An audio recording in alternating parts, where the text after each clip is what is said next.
All right, I cannot tell you guys about parametric equations and not tell you about cycloids. I'd be doing you a massive disservice. Here's the bonus video on cycloids. Okay, what is a cycloid?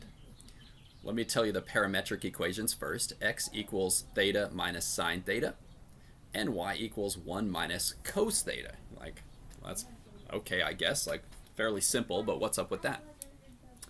If you were to look at the graph from 0 to 2 pi, you would get this. It would start at the origin. It would have this sort of peak up at 2 and then come back down and connect again at 2 pi. This is not an ellipse. It's not the top half an ellipse.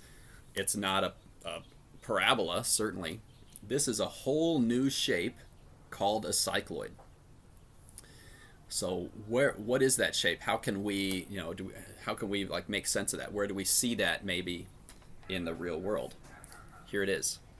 This is the path of one point on a circle as it rolls along the x-axis. Okay, so imagine a circle right here, radius 1. So it would have a height of 2. If it's sitting right there, okay, right there's the center. So imagine this point on the circle at the bottom. Then think of this circle rolling this direction. So as it rolls, this point is going to come around the back, right? And it's going to lift up. So when it's halfway through its journey there at pi, it will have reached the top. And then the circle's going to continue to roll, and that point's going to drop down as it tucks under and touch again there at 2 pi. At that point, if the circle kept rolling, right, it would do another one of these, and it would keep having this same path again and again and again. Why is this so interesting? Well, I think that's pretty cool just right there, but let me go on. Cycloids, there's all kinds of variations of cycloids for one. So I know you guys are not familiar with this sort of website called Wolfram Alpha. You would never go to a place like that to have it compute an answer or derivative or integral. But there's a related website called Wolfram Math World. All right, so I know you're not familiar with any of this. Maybe you've heard like friends and things doing this sort of thing, but you would never participate in that. So go into Wolfram Math World, and I want you to search cycloid, and just look at that page. It's one page. It's got that animation, right? They'll show you the circle going and it rolling along and creating that shape. Pretty cool. Fairly short page, really not much. I really just want you to look at the animation to get familiar with this idea. Okay, then when you've had enough, then I want you to search Epi Cycloid. So what's an Epi Cycloid? So it's going to be a rolling circle. It's the path of one point on a circle as it rolls around another circle. This is so cool. All right, so imagine there's a circle and there's another circle of the same size, okay? And you've got your point. And then that outer circle is going to roll around the inner circle. So that cycloid is going to kind of get stretched, and if it rolls all the way around, it's going to touch, I want to say it touches right there, and then it touches again. Like, actually, you know what? If they're the same size, they have the same circumference, right? My mistake. I should have thought about this ahead of time. They have this. So as this thing rolls around, it's going to be halfway through opposite here. So it's going to be at its peak, and then it will come back around and touch there.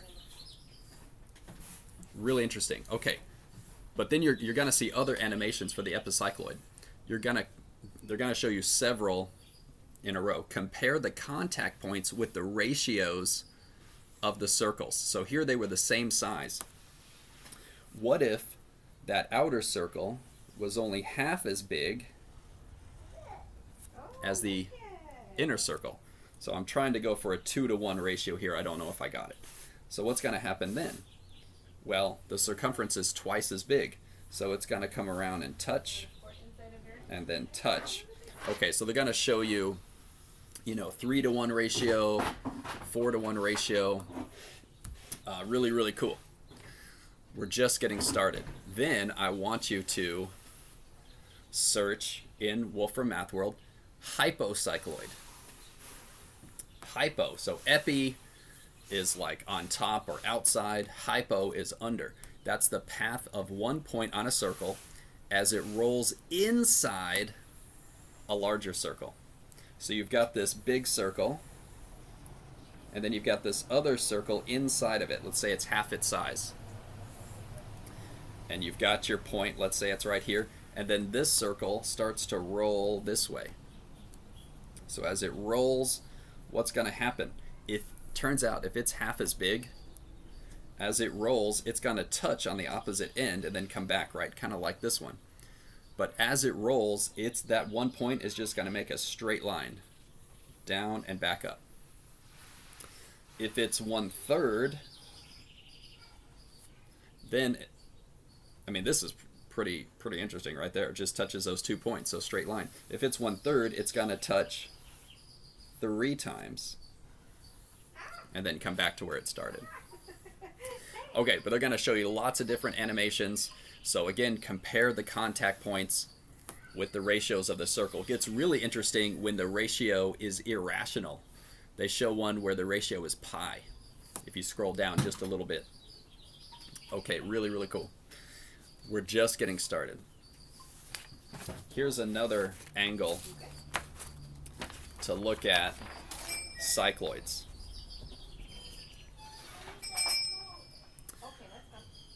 This is a famous problem from the 1800s, and it was solved. Don't know by who, but here it was. Here was this famous problem. What curve will cause a particle to slide from point A to point B in the shortest time? So I've got, just 2 points here. I want to go from point A to point B. Point A is higher than point B, so gravity is going to help me. I want a curve connecting these points so that I can get from here to here in the shortest time. Now notice I don't say the shortest distance. Turns out if you draw a straight line, that's not the shortest time. Because maybe if you set a marble there and it starts to roll, it's going to have to gain momentum. And then it'll start to speed up. It will be faster if you drop in a little bit and then you kind of level off, so you get that boost of acceleration at the beginning.